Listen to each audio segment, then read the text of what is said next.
Okay, next we are going to start stanza. Okay, so any poem, third element, any poem having or made up with lines. These lines may have here, the poem is made up with the stanzas which contains the stanza. In stanza maybe the lines contains 2 lines, 3 lines or 4 lines or 6 or 8 lines. Remember this one. Any stanza of the poem made up with these lines, this number of lines. First one is 2 lines, then next is 3 lines, maybe 3 lines, maybe 4 lines, maybe 6 lines or maybe 8 lines. Okay, if the stanza contains 2 lines only, okay, in any poem you will come across or you may came across when you learnt, already you have learnt so many poems from first standard, from nursery. Okay, so in these all poems you have learned that some of the poem is made of with some of the poem stanzas made of with 2 lines, then it's called as the couplet. Okay, then it's called as the couplet. When the stanza is made of with 3 lines, sometimes it is made of with 3 lines, sometimes it is made of 4 lines, sometimes it is made of with 6 lines, and sometimes it is made of with 8 lines. So remember this one, that is when the stanza is made of with 2 lines, it's called as the couplet, and then when the stanza is made of with 4 lines, it's called as the quatrain. Okay, it is called as the quatrain. Remember this one. The stanza is made of with 4 lines because you will have all these elements explanation in your 12th and 11th standard. So remember this one. That is when the stanza is made of with 4 lines, it's called as the quatrain.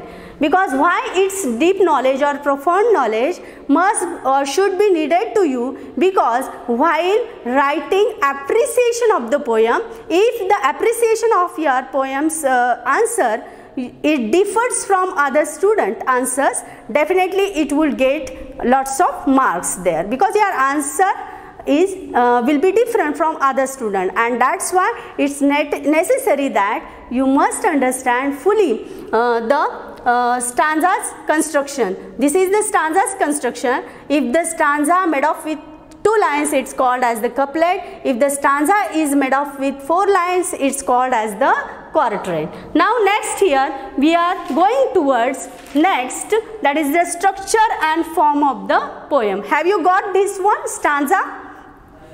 Have you got this element, third element?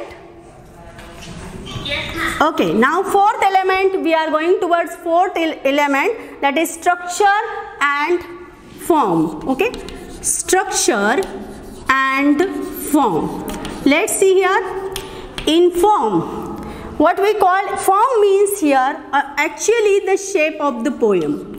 Okay, shape of the poem means what? How many lines it contains. It's called as the shape of the poem. Okay, so here a poem shape we called it as the form. Then the way the words or lines laid out on the page, it's called as the form. In what way the poet writes the lines or made of his stanza or made of his or her lines, we called it as form or shape of the poem. Now next here, stanza, already we have seen it. In structure it's included. Okay, the second point here, stanza, already we have seen it, stanza. Then next here, the next one, lines. The main units, the main unit in a poem may or may not be complete sentence or various in length. We called it as line. Okay, a meaningful unit of words, we called it as a line. Okay, the meaningful words, if the line contains not the meaningful word, we called it not as a meaningful line, because the words are not meaningful in that line. That's why we do not say that the line is meaningful. Why are we say that line is meaningful? Because words are meaningful in that line. So that we say that line is meaningful because of these meaningful words. Okay, so line means nothing but the meaningful words unit. Okay, remember this one, meaningful words unit, we called it as line. Okay, next one here we are going to see towards imagery. Next point, imagery. Fifth one, imagery. So sometimes in your appreciation of the poem, you have to write about the imagery in the poem. So what do you mean by imagery in the poem? Okay, in 8th standard, in 9th standard, as well as in 10th standard, you have studied about all those things or learned about imaginary. Can you tell me the meaning of imagery? Okay, can you tell me? Okay, representation, whatever the representation before the reader's eye. With our senses, we have whatever the poet wants to say in his or her poems, we called it as imagery. So there are 5, all of you know that there are 5 senses, that is sight, taste, touch, sound and smell. With these 5 senses, you feel the poetry, and so that it's called as the imaginary. With these 5 senses. So 5 senses, what are 5 senses? First one, sound, then touch, then, yes, I have told you touch, then sight, taste, and smell. Okay, these are 5 senses. So you have to feel the poetry with these senses, with these 5 senses, and that's why it's called as the imagery of that poem. Now next one is that, so it creates the mental images and a poem's subject before your eyes.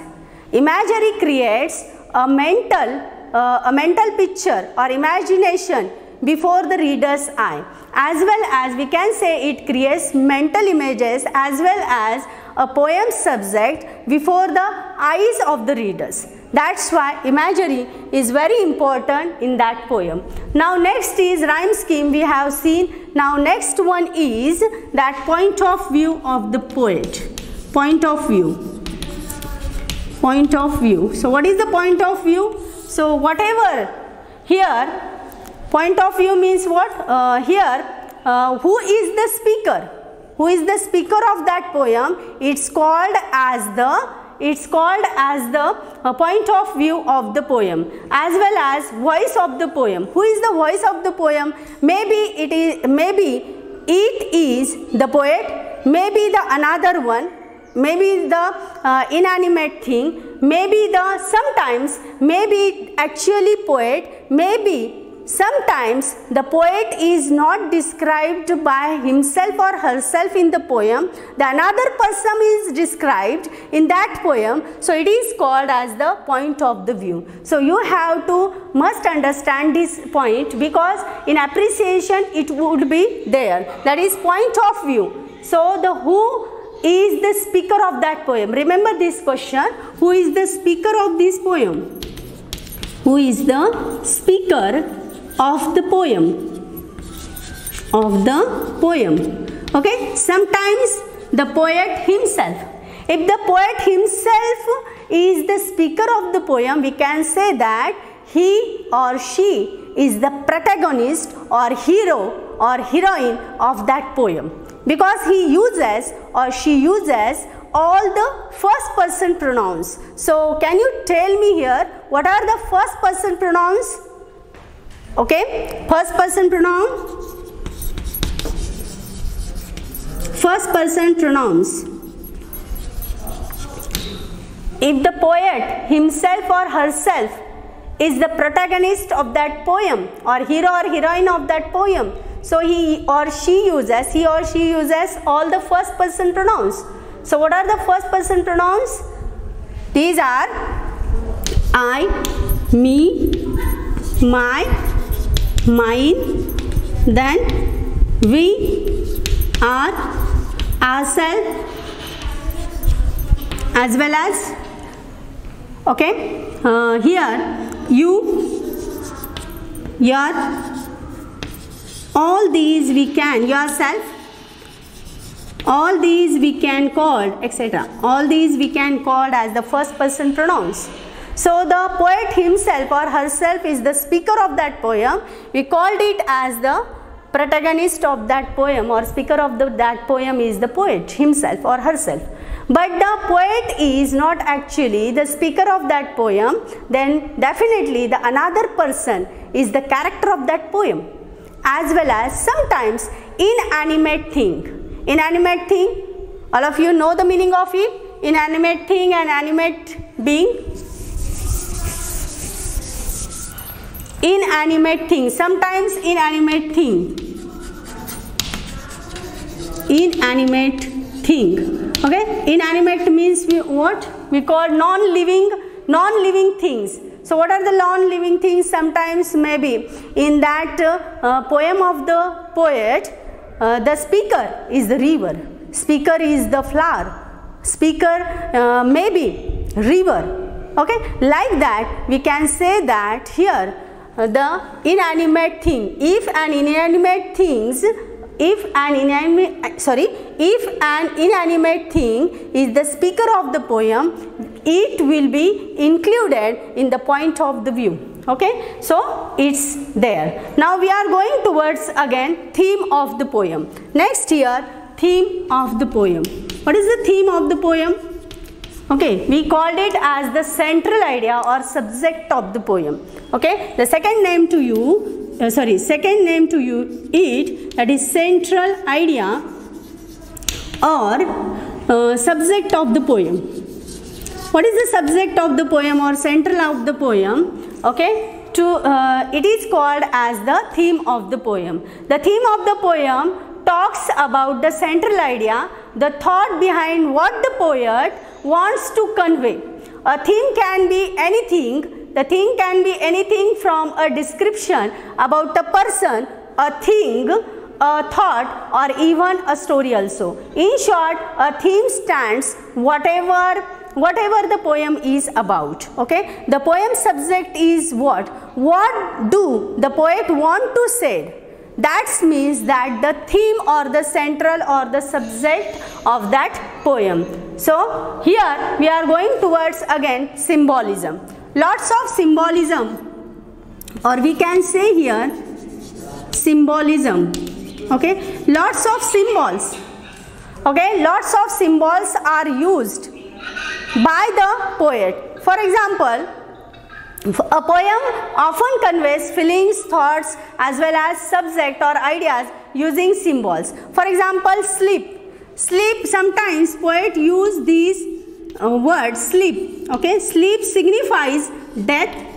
Okay, sleep signifies, if the poet uses this word sleep in his writing or her writing, it says that it means death.